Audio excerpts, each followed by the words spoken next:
Hello प्यारे छात्रों एवं दोस्तों, आप सभी का अनीस सर क्लासेज में स्वागत है।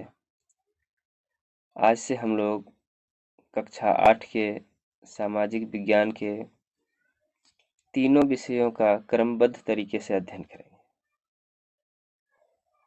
आज से इतिहास विषय चैप्टर वाइज पढ़ना शुरू करेंगे। इसके बाद भूगोल, नागरिक शास्त्र भी पढ़ेंगे। चलिए देखते हैं इतिहास विषय में कौन कौन से चैप्टर पढ़ना है। तो देखिए, कुल 11 चैप्टर हैं।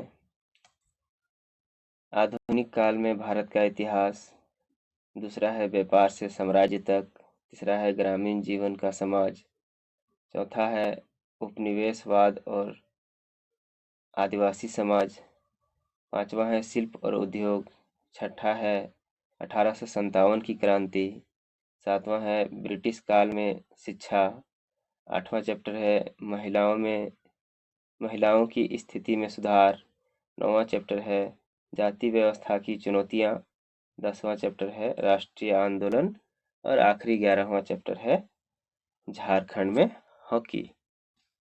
तो चलिए देखते हैं आधुनिक काल में भारत के इतिहास का पहला प्रश्न। आज का पहला प्रश्न है, इतिहास को सामान्यतः कितने कालखंडों में बांटा गया है? 1, 2, 3, 4। तो इतिहास को सामान्यतः कितने कालखंडों में बांटा गया है? 3 कालखंडों में बांटा गया है। इसका सही उत्तर क्या हो जाएगा? 3। कौन कौन से कालखंड? तो पहला है प्राग ऐतिहासिक। क्या है? प्राग ऐतिहासिक।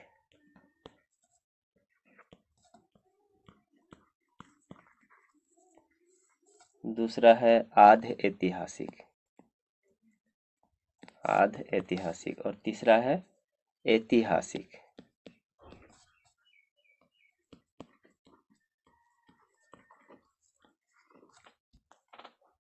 तो इतिहास को सामान्यतः कितने कालखंडों में बांटा गया है? 3। कौन कौन से? प्राग ऐतिहासिक काल, आध ऐतिहासिक काल और ऐतिहासिक काल। चलिए देखते हैं दूसरा प्रश्न। इतिहासकारों ने भारतीय इतिहास को कितने कालखंडों में विभाजित किया है? ऑप्शन है 1, 2, 3, 4। इसका सही उत्तर हो जाएगा 3 कालखंड। भारतीय इतिहास को कितने कालखंडों में बांटा है? इसको भी 3 कालखंडों में बांटा गया है। तो इसके भी कौन कौन से कालखंड है? चलिए देखते हैं। तो पहला है प्राचीन इतिहास। पहला क्या है? प्राचीन इतिहास।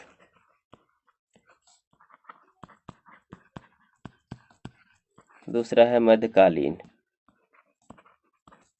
मध्यकालीन। और तीसरा है आधुनिक काल। तीसरा क्या है? आधुनिक इतिहास। चलिए देखते हैं आज का तीसरा प्रश्न। जेम्स मिल ने भारतीय इतिहास को कितने कालखंडों में बांटा? अभी इतिहास को हम लोग देख रहे हैं कि प्राचीन इतिहास को कितने कालखंडों में बांटा है, तो वो भी 3। भारतीय इतिहास को कितने कालखंडों में बांटा गया है? 3। और जेम्स मिल ने भारतीय इतिहास को कितने कालखंडों में बांटा है? तो इसका भी उत्तर हो जाएगा 3 कालखंडों में बांटा है। कौन कौन से कालखंड है? तो पहला उन्होंने बांटा है हिंदू काल। पहला है हिंदू काल। दूसरा मुगल काल। और तीसरा ब्रिटिश काल। तीसरा काल कौन सा बांटा है? ब्रिटिश काल।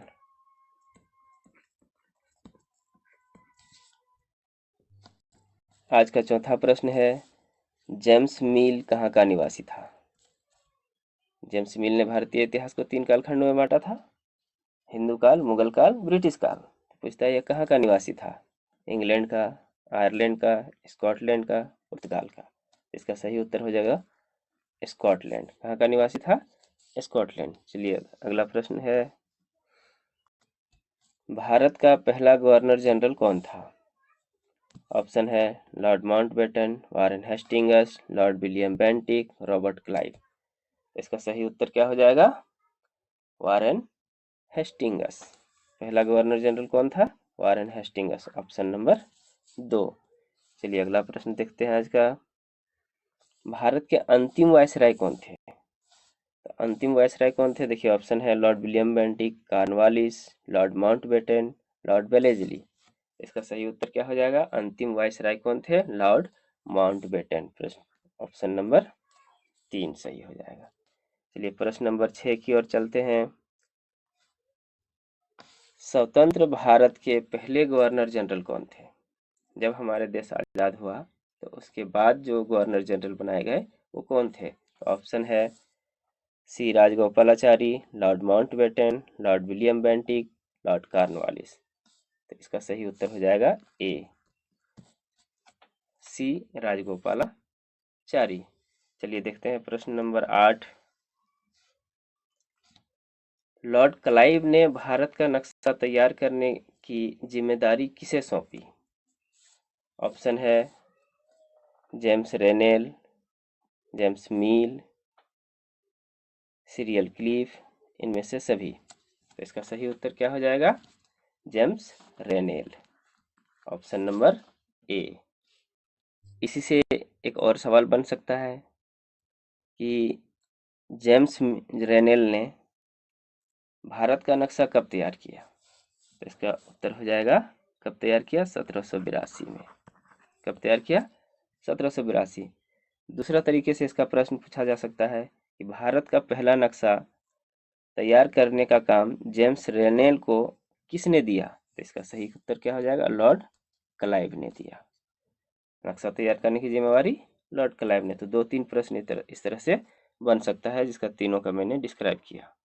चलिए अगला प्रश्न देखते हैं, प्रश्न संख्या 9, अंग्रेजों द्वारा स्थापित भारत का राष्ट्रीय अभिलेखागार कहाँ है? भारत में अंग्रेजों ने राष्ट्रीय अभिलेखागार, रिकॉर्ड को रखने के लिए अभिलेखागार बनाया, वो कहाँ है? ऑप्शन है दिल्ली, मुंबई, कोलकाता, लखनऊ। इसका सही उत्तर हो जाएगा नई दिल्ली। चलिए अगला प्रश्न देखते हैं, अधिकृत या सरकारी रिकॉर्ड को कहाँ रखे जाते हैं? ऑप्शन है संग्रहालय, पुस्तकालय, अभिलेखागार, कार्यालय। अभी अभी हम लोगों ने देखा कि अभिलेखागार बनाया गया था, अंग्रेजों ने नई दिल्ली में बनाया था। तो वहाँ किस लिए बनाया था? सरकारी रिकॉर्ड्स को रखने के लिए। तो इसका सही उत्तर क्या हो जाएगा? अभिलेखागार। सही उत्तर क्या हो जाएगा? अभिलेखागार। इसमें से एक सवाल और बन सकता है कि अभिलेखागार की स्थापना नई दिल्ली में कब की गई थी? इसका सही उत्तर क्या हो जाएगा? 1920 में। कब की गई थी? 1920 में। चलिए देखते हैं आज का अगला प्रश्न, प्रश्न संख्या 11, अभिलेखों को सुंदर ढंग से लिखने वाले को क्या कहते हैं? या सुंदर ढंग से लिखने वाले क्या कहलाते हैं? ऑप्शन है मुंशी, सुलेखनवीस, नाजिर या मुंसिफ। तो इसका सही उत्तर हो जाएगा सुलेखनवीस। जो अच्छे तरीके से लिखते हैं उसे सुलेखनवीस कहा जाता है। चलिए प्रश्न संख्या 12 की ओर चलते हैं, स्वतंत्र भारत में पहली जनगणना कब हुई? जब भारत आजाद हुई तब जनगणना कब हुई? ऑप्शन है 1947, 1948, 1950, 1951। इसका सही उत्तर हो जाएगा 1951। स्वतंत्र भारत में पहली जनगणना कब हुई? 1951। इन भारत में पहली बार जनगणना कब हुई? तो भारत में पहली बार जनगणना 1872 में हुई। किसके कार्यकाल था उसमें? लॉर्ड मेयो का। Lord Mayo. इसमें अब एक और सवाल बन सकता है कि नियमित जनगणना कब से प्रारंभ हुई? तो नियमित जनगणना 1881 से प्रारंभ हुई। और ये किनके कार्यकाल में हुआ था? लॉर्ड रिपन के कार्यकाल में। किसके कार्यकाल में? तो लॉर्ड रिपन के कार्यकाल में नियमित जनगणना शुरू हुई थी। याद रखना है कि स्वतंत्र भारत में पहली जनगणना कब हुई थी? तो 1951 में। भारत में जनगणना कब प्रारंभ हुई थी? 1872 में। किनके कार्यकाल में? लॉर्ड मेयो के कार्यकाल में। नियमित जनगणना कब प्रारंभ हुई? नियमित जनगणना कब से होने लगी? 1881 में। किनके कार्यकाल में? लॉर्ड रिपन के कार्यकाल में। चलिए देखते हैं अगला प्रश्न। प्रश्न संख्या 13। आजादी के बाद भारत में कितनी बार जनगणना हो चुकी है? ऑप्शन है 5 बार, 6 बार, 7 बार, 8 बार। इसका सही उत्तर हो जाएगा 6 बार। कितने बार? 6 बार। आजादी जब भारत आजाद हुआ तो जनगणना कब से शुरू हुई? 1951 से। 51 से 61, 61 से 71, 71 से 81, 81 से 91 और 91 से 2001। तो नेक्स्ट पेज कर लेते हैं। 1991 से 2001, फिर 2001 से 2011 तक। 2011 के बाद अभी 2021 में जनगणना होना था, लेकिन कोरोना काल की वजह से नहीं हो पाया है अब तक। तो कुल कितने बार जनगणना हुई है आज़ादी के बाद हमारे देश में? 6 बार। सही उत्तर हो जाएगा 6। चलिए अगला प्रश्न देखते हैं।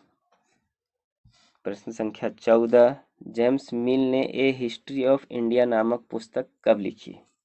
ऑप्शन है 1971, 1917, 1918, 1919। इसका सही उत्तर हो जाएगा 1917। 17 में और 71 में गड़बड़ नहीं करिएगा, इस तरह से ऑप्शन दिया जा सकता है, इसलिए सही उत्तर क्या हो जाएगा? 1917। 1917। चलिए अगला प्रश्न देखते हैं। प्रश्न संख्या 15। जनसंख्या में विश्व में भारत का कौन सा स्थान है? यानी पूरी दुनिया में जितनी जनसंख्या है उसमें पहला स्थान, दूसरा स्थान, तीसरा स्थान जानना है। तो भारत का कौन सा स्थान है? पहला, दूसरा, तीसरा या चौथा? तो हमारा भारत का स्थान है दूसरा स्थान। कौन सा स्थान है? दूसरा स्थान। तो पहला स्थान किसका है? पहला स्थान किसका है? चीन का है। चलिए अगला प्रश्न देखते हैं। चलिए सर, कुल 15 ही प्रश्न था, 15 प्रश्न को लेकर के आए हैं। बाकी इसी तरह से चैप्टर 2, चैप्टर 3 से चैप्टर 11 तक सभी चैप्टर का इसी तरह से जितना हो सके संभावित क्वेश्चन जो इम्पोर्टेंट है उसको हम लेकर के आएंगे। तो आप लोग वीडियो को ज़रूर देखें, और वीडियो अगर अच्छा लगा हो तो लाइक, शेयर एवं चैनल को सब्सक्राइब जरूर कर लें आने वाले वीडियो को देखने के लिए। ये आपकी 8वीं बोर्ड के एग्ज़ाम के लिए बहुत इम्पोर्टेंट है। जय हिंद, जय भारत।